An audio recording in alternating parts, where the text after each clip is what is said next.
this is Megan Bowen, aka Tom the Cookset, so you guys who follow me on Instagram have been seeing my fitness post I've been doing for the last 8 months, and you guys are like, dang girl, this transformation is awesome. Please tell us your secrets. Now I have made a fitness channel. I'll start posting on it end of December, early January-ish. I'm making it a New Year's kind of thing, but for now please go and subscribe to it. Thank you so much, I love you. But for now, in this video I thought I would share my fitness journey with you. But first, I'd like to take this time to give a big shout out and thanks to Virchy Bike, who has sponsored this video for us today. If you don't know what Virchy Bike is an indoor virtual reality or VR bike, hence the name Virchy Bike. You see what they did there? I see what they did there. What's great about it is that they actually have video clips of real bike trails from all over the world, which is fantastic. You can shift the gears like a real bike and make it harder if you want. It can even tilt from side to side to make it more realistic. They have indoor cycling lessons that you guys can really benefit from at home as well.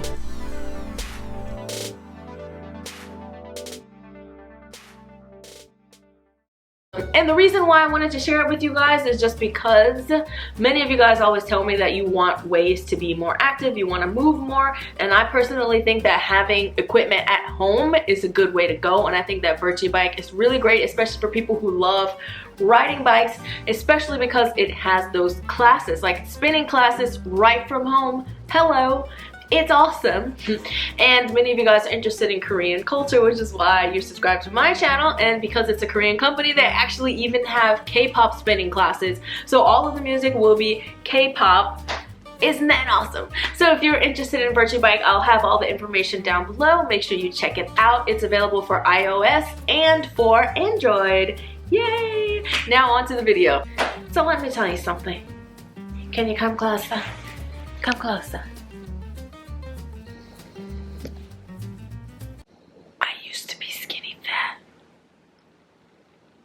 What had happened was, you guys know that I had surgery on my chest augmentation, and when I had the surgery, I wasn't allowed to work out for like a month, so I just kind of got used to not working out, and I was just kind of sitting around. And so because I got a D cup, they're kind of heavy for me, so I stopped taking the subway, buses, all those public transportations that we take here in Seoul and walking around, and I just literally took taxis for like a whole year. I did nothing but work, get in a taxi, barely even walked.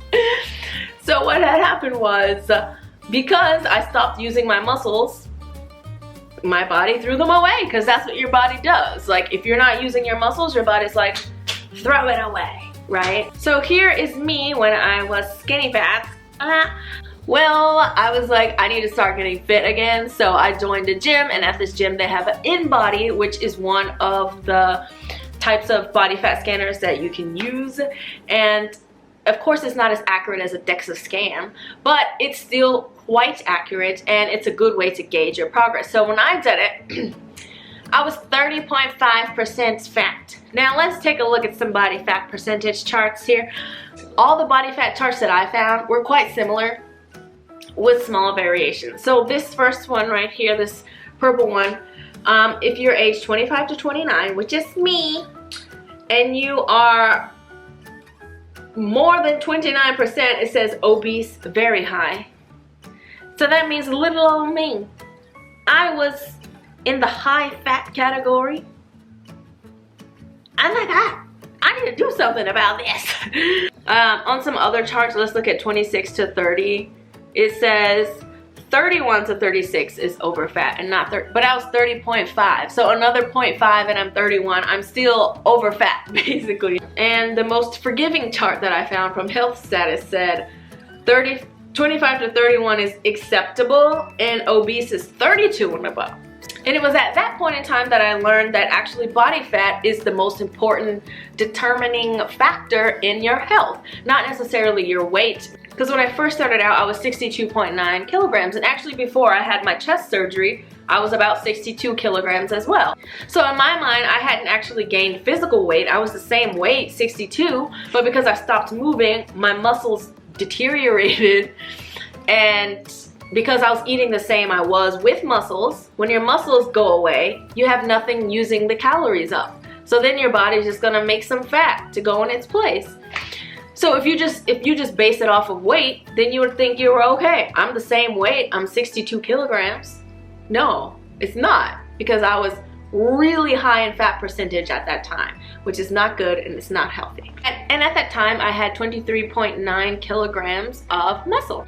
I had 19.2 kilograms of fat. With clothes on, anybody who saw me would think that I was thin, because I had clothes on and I made videos for you guys and you didn't know. So when you see me during that time period around February of this year in my videos, you would have had no idea that I was actually skinny fat, because looking at me in my videos, you think, oh, okay, she's a thin girl. But no, I was skinny fat, guys.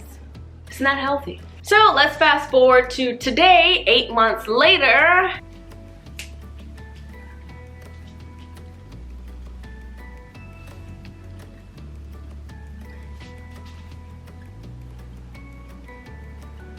I am now 63.8 kilograms. I have 29 kilograms of muscle, and I only have 12.1 kilograms of fat on my body. So that means I lost 7 kilograms of fat, and I'm now 19% body fat. 19. So let's go back to our body fat charts. Let's go on the most forgiving one that says 14 to 20 are for athletes. Hey, 21 to 24 is fit. So I'm in the athletic range now, and all of them say slim, healthy, and I'm in the lean or athletic category now. Yay! I'm healthy. Even though I'm heavier, which is why I say body fat percentage is the thing you should be worried about, not necessarily your weight. So when I found out that I was 30% body fat, I was like, oh no, sir. My solution was to do weight training. Why is that? Because if you put on muscle and you maintain your same weight, but you just lose fat, as I did, you don't have to cut your calories drastically. I think a lot of people just think weight loss, let's cut all of our calories out. And it's like, that's not that good, because as you lose weight that way, you will also lose muscle as well. So then what happens is when you get off of that diet and you eat the same way you used to eat before, you don't have as much muscle as you had before to use up those calories, so you're essentially gonna get like fatter than you were in the first place. So that's why I recommend and wanted to do weight training, because now I actually eat more than I ate before, but I look better, I'm toned, I'm super athletic and lean. And another goal that I had was I wanted to be strong. I wanted to do pull-ups. Now I can do 10 pull-ups. So what kind of weight training do I do? We rotate everything. I meet my trainer 3 times a week, and I work out by myself twice a week. So total, I work out weight training 5 days a week, and 1 day on the weekend, depending on if I have time or not, I do an extra cardio session, just because I've kind of gotten addicted to working out and moving and being like busy. If I don't move and I'm just sitting at home all day, I feel weird, because I've made it a habit to work out. Your body likes to do what kind of habits you have. If you're used to sitting down, you're gonna wanna keep sitting down. If you're used to moving, you're gonna wanna keep moving. And we rotate arms and back, 1 day for legs and 1 separate day for booty. And then we do shoulders and chest together. And we just rotate that around every time, so that we get every single area of muscle. And when I first started out, I actually did not do any cardio at all. And the reason is because in Korea you do walk around a lot if you take public transportation. So I just stopped taking taxis, and I went back to taking the subways, to taking the buses. So that means I was like walking and moving and walking to destinations all day. So doing that automatically just made me burn a lot. And then once I got to the point where I decided I wanted to do a fitness competition, then that's when I started doing cardio 3 or 4 days a week. And my favorite cardio thing to do is the Stairmaster, Why? Because walking is kind of boring. The Stairmaster is a little bit more fun. It's difficult to do and it takes a lot more energy, so you do it in a shorter amount of time. You only need like 20 minutes on the Stairmaster to like get where you need to go. And now I love it so much because I'm so used to it. It's the time that I spend to be on Instagram, explore page, and just see what random crap people have uploaded online. So I actually really enjoy it now because I'm used to it. It's not so hard for me to do. Like I can knock out 20 minutes and not even really sweat that much anymore.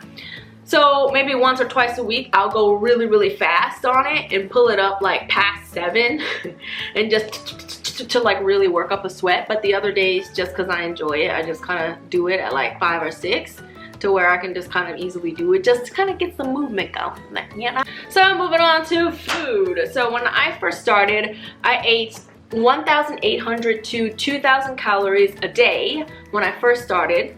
And the reason why is because, as I said, I was trying to build muscle. You can't eat so little and be building muscle. And honestly, I don't recommend eating lower than that, just for the simple fact that it's not that good for you to cut so many calories, because your body thinks that it's starving, and then you will lose muscle. And then once you start losing muscle, if you ever start eating a lot again, then you're gonna get fatter than you were before, just because the simple fact that that muscle is gone.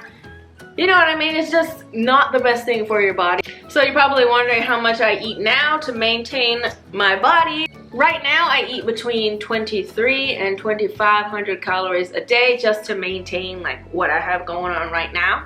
For the macronutrients, I ate 60% carbs, 30% protein, and about 10% fat. I tend to keep my fats on the lower side, and it's worked great for me. In terms of the food that I ate, I don't eat meat, dairy, or eggs.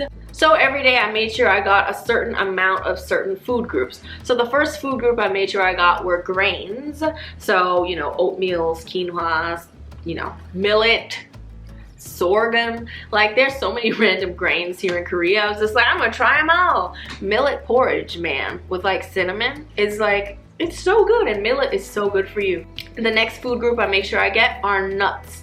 I love sacha inchi nuts, and I love Brazil nuts, and I love walnuts, and I love almonds. You know what I hate? I hate cashew nuts, and I hate that whenever you buy a packet of mixed nuts, it's like laden with cashews. So actually I found one at the GS Mart by my house. I know this is like TMI, but it has no cashews. It has Brazil nuts, sacha inchi, it has almonds, it has walnuts.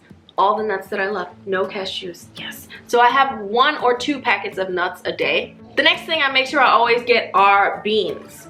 I am addicted to chickpeas and black beans. They're my favorite too, hands down. I also love green peas too. Like there's something about the way they crunch in your mouth, like kind of pop.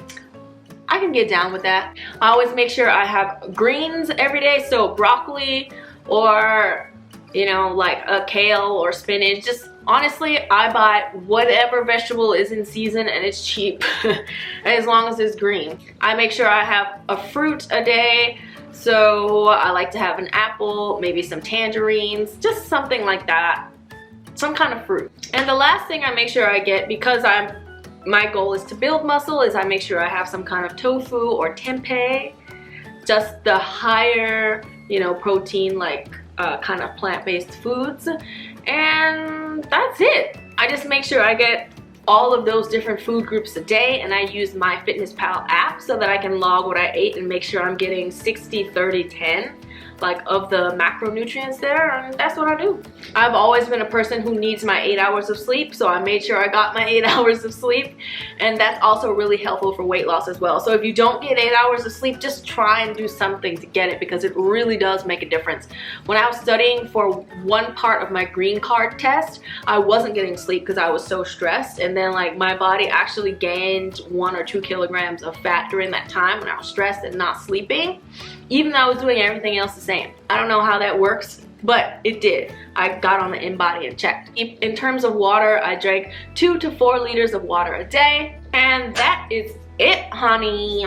I know I didn't go into like super depth now. I'm gonna go into like more depth in my fitness channel and sharing what I'm learning, and we can go on the journey together.